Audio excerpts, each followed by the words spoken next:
Ça va, je brille pas. Enfin si, je brille.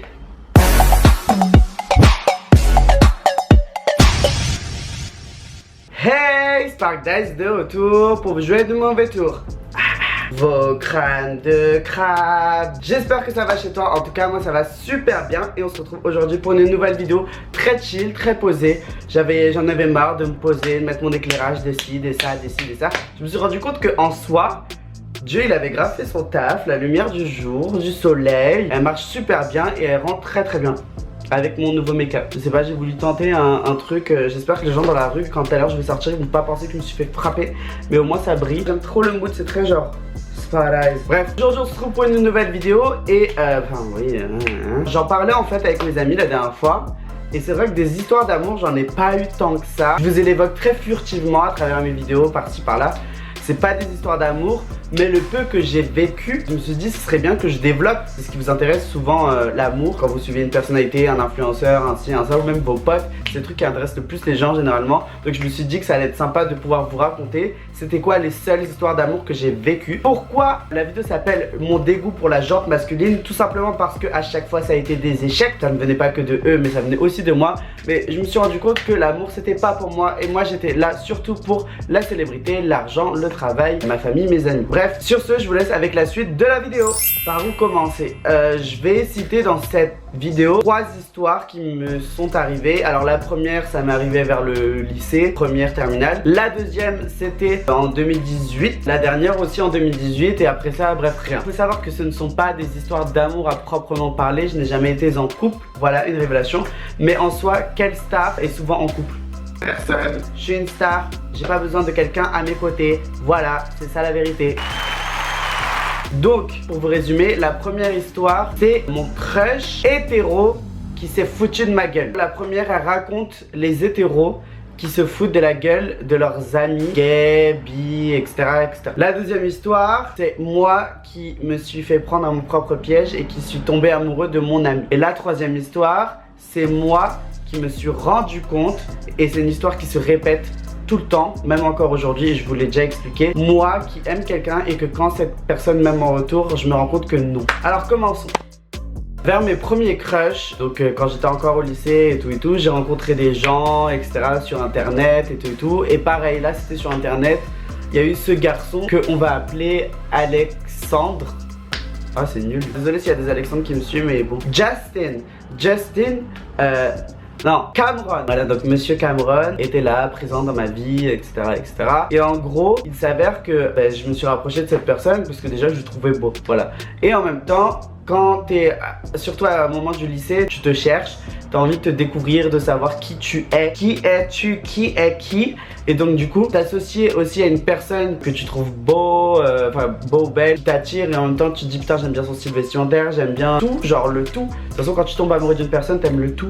Bref, se dire que tu vas te rapprocher d'elle, c'est en même temps trop cool parce que tu te dis peut-être que moi aussi je vais lui ressembler. Cette personne, elle était très amie avec moi et en même temps aucun souci, etc., etc. Donc c'est une personne que j'ai rencontrée sur internet. Et donc les jours passent et j'apprends de plus en plus à connaître la personne.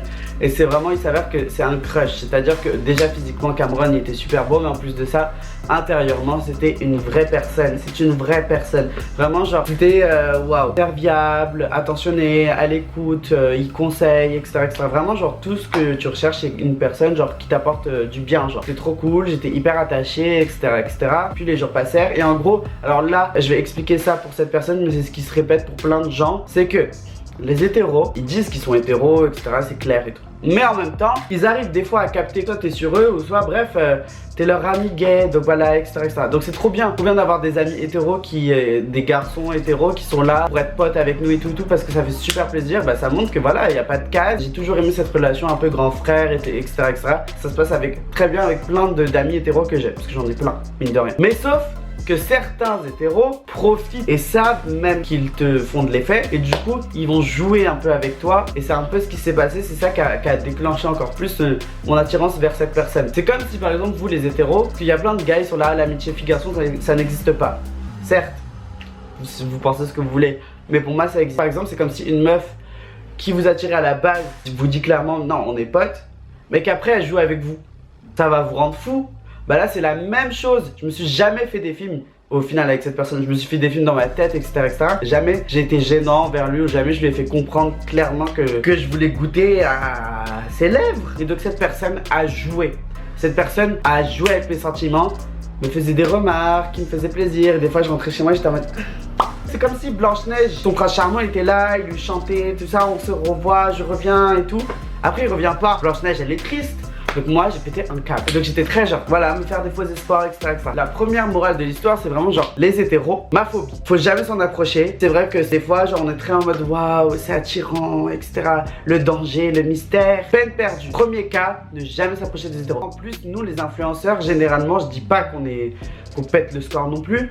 Mais il y a plein d'hétéros qui se servent de nous pour se rapprocher de nous parce qu'ils se disent c'est plus facile de se rapprocher d'eux que de se rapprocher de Lena Situation parce que c'est une fille qui est en couple, qui date ça, etc. Donc je vais essayer de dragouiller des gays alors que moi je m'en fous totalement. Je me rapproche d'eux, j'utilise leur popularité et je me fais des followers sur les réseaux. Bref, il y a des gens qui sont là par intérêt et des hétéros qui veulent jouer et qui se rendent pas compte qu'en jouant ils peuvent blesser des personnes. Regardez là, je suis blessé. Bref, voilà, donc ça c'était la première histoire. Hey, mon ami, même je suis tombé amoureux. Bref, comment ça s'est passé, comment j'ai géré la situation. C'est un ami que je connais de longue date. Alors aujourd'hui on est encore amis et je suis plus du tout amoureux, vous inquiétez pas. Donc voilà, je précise parce que ça se trouve que cette personne, cet ami en question, il va tomber sur cette vidéo. N'a qu'à lâcher, j'ai lâché. T'inquiète pas. C'est mon ami depuis longtemps, mais en même temps on s'est rapproché très très vite. Je vais pas vous donner trop de détails vu que toute notre vie est littéralement sur les réseaux sociaux. J'ai appris vraiment à le connaître plus récemment, etc., etc. Je suis même parti en voyage, etc.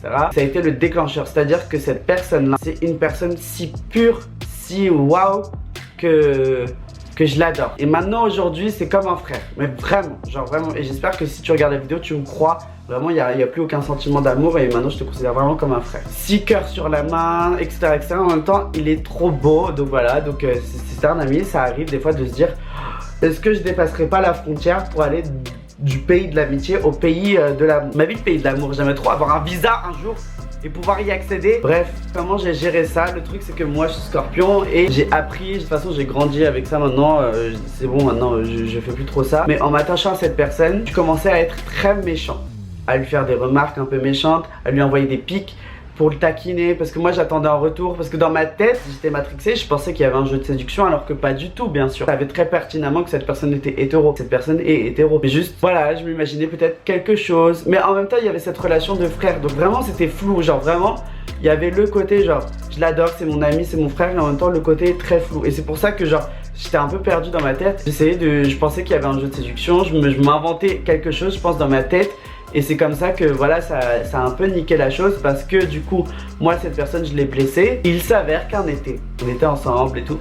Et je lui ai clairement dit, j'ai dit viens on arrête tout, on arrête de parler et tout, parce que à chaque fois que soit je bois un peu d'alcool ou soit je suis trop dans le mood, etc., bah moi je vais t'envoyer des pics, je te fais du mal. Et de toute façon, moi si je continue à parler, je vais te faire encore plus de mal et ça va me faire du mal à moi, etc., etc. Vraiment on est dans un téléfilm le bail. Bref, donc j'étais un peu en mode ouf. Donc c'est comme ça que ça s'est passé. Donc cette personne, je lui ai clairement dit les choses et finalement on a laissé passer. Dans ma tête j'ai essayé de laisser passer. Je me suis pas éloigné de la personne pour autant parce qu'on était amenés à se croiser et finalement c'est passé tout seul. Morale de l'histoire, quand il y a un ami et que vous êtes attaché à cet ami et que vous voyez qu'il y a quelque chose de plus, parlez-en lui dès le début. En fait, même si vous avez peur de casser quelque chose, parlez-en lui dès le début, parce que si vous êtes amis, si c'est vraiment votre ami, s'il y a un espace de confiance entre vous deux, vous devriez pas avoir peur. Alors c'est dur à le faire, mais vous devriez pas avoir à pouvoir lui avouer vos sentiments. Si c'est vraiment votre ami, il va vous dire bah écoute, moi je ressens, enfin ça dépend des deux cas, mais moi je ressens rien. Mais voilà, je te considère toujours comme mon ami, il n'y a rien qui change. Si c'est pas votre ami, il va vous dire, ou alors peut-être qu'il ressentira un truc pour vous. Hein. Il y a moyen, hein. Mais bref, s'il ressent rien, bah là il vous dira, ah je veux plus qu'on se voit, etc. Ça c'est pas un ami. Alors que là, moi je suis tombé encore une fois sur une personne extraordinaire. L'eau est passée sous les ponts et l'oxygène est passé à travers la forêt. Et voilà, genre maintenant il n'y a plus rien. C'est vraiment un travail de patience et de voilà, tu vas rencontrer des gens, donc voilà. Et ben, le sac orange. Un sac vraiment. Wow, il avait un sac orange trop beau, bref. Le monsieur même je l'aimais, même après il m'a aimé, après je le détestais. Donc voilà, une nouvelle expérience. Alors je rencontre quelqu'un sur les réseaux. En vrai je suis tombé que sur des gens hyper gentils, hyper sains, etc., etc.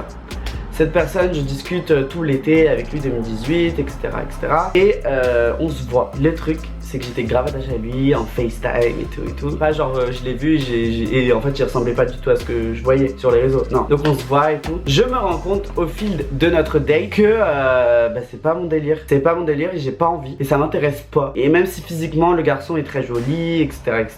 Non, peut-être que finalement c'est pas le feeling qui passe, etc. etc. Mais je sais pas. Mais en tout cas, je me suis rendu compte que ça me faisait ça avec beaucoup de gens. Je m'intéresse à une personne et une fois que cette personne s'intéresse à moi en retour, j'ai plus envie. J'ai l'impression qu'il y a cette niaiserie ou c'est nul ou j'ai pas envie. Alors il y a deux choses. Petit 1, cette personne m'intéressait vraiment pas. Donc voilà. Finalement, je me suis rendu compte que trop niais, trop je peux pas. Non, c'est un truc que je peux pas. Mais en même temps, j'ai un vrai problème intérieur parce que ça vient pas que des gens autour. C'est moi. Mon problème, c'est que je vous développe le diaporama. Bienvenue dans la keynote de Spotlight. J'ai du mal peut-être à passer le cap, à me mettre en couple. On m'a dit que c'est juste j'avais peur de donner ma confiance aux gens, peut-être. C'est peut-être ça. Hein. Et il n'y a rien de traumatisant qui m'est arrivé dans ma vie. Peut-être qu'il y a un truc qui fait que j'ai du mal à donner ma confiance aux gens. Et voilà, et c'est comme ça. Donc morale de l'histoire, vous pouvez faire du mal aux gens si vous êtes comme moi. Attention à ne pas leur faire trop croire et allez-y doucement en fait. Parce qu'on est dans une ère où on a tendance à aller trop vite avec les réseaux sociaux. Des fois il y a des gens qui se mettent en couple via les réseaux sans même se rencontrer. C'est quoi ça? J'ai vu ça pendant le confinement, des gens là, bref, c'est quoi je comprends pas. Ou même des gens qui se sont croisés juste de vue une fois et qui après se parlent sur les réseaux et ça y est on est en couple. Non, on va trop vite. Un like, oh je suis en couple. Non, c'est trop, c'est trop. Prenons notre temps de date. Prenons notre temps d'apprendre à connaître une personne et tomber amoureux. Ça se fait pas en un date, deux dates, ça se fait pas en un message WhatsApp ou un snap. Quand tu tombes amoureux d'une personne, c'est vraiment que tu la connais, que t'as partagé vraiment des moments avec cette personne. Après, je juge pas, peut-être que ça peut se faire très vite pour des gens, comme très lentement. Dans tous les cas, oui, moi aussi je peux m'attacher vite, mais juste, je me suis rendu compte qu'on allait trop vite dans notre vie. Je l'ai fait avec cette personne, du coup elle m'a aimé en retour, mais même elle a été trop vite aussi. C'est ça qui m'a brusqué. Peut-être que ça se trouve, si on avait appris à se connaître tous les deux un peu plus, qu'on s'était un peu plus vu, bon il habitait pas à Paris donc flemme, peut-être qu'on aurait développé une vraie relation, déjà amicale, et après je me rends compte que je suis attaché à la personne, et tu me manques, j'ai envie de te revoir, et ça. Mais nous on va trop vite, et même pareil pour les amis, nous dans notre groupe j'ai remarqué que on a tendance à appeler trop vite les gens. On devient obsédé d'une personne et finalement des fois on se rend compte que ça matche pas et la personne ne la voit plus. Alors que cette personne, elle a déjà tout vu de notre vie privée, elle est venue chez nous et si on lui a donné tout en une semaine, donc ça peut être aussi dangereux, il faut se protéger quand c'est comme ça. Je suis venu pour vous parler voilà de mes petites expériences que j'ai vécues, enfin mes 3 expériences principales. Peut-être que c'était pas clair mais voilà au moins. Comme je vous ai dit, ici je parle et juste vous prenez ce que vous avez à prendre. J'espère que je vous ai diverti un minimum. Voilà, c'était mon expérience, mes seules expériences avec les garçons. Maintenant j'essaye d'expérimenter, de chercher l'amour hein, quand même. Même si bon, flemme, c'est difficile. Surtout dans le milieu où je baigne, les gens ils sont trop là par intérêt, donc ça c'est trop compliqué. J'espère que cette vidéo vous a plu. N'hésitez pas à mettre un pouce en l'air et à laisser un petit commentaire. Et on se retrouve très vite pour de nouvelles vidéos. A plus, yes!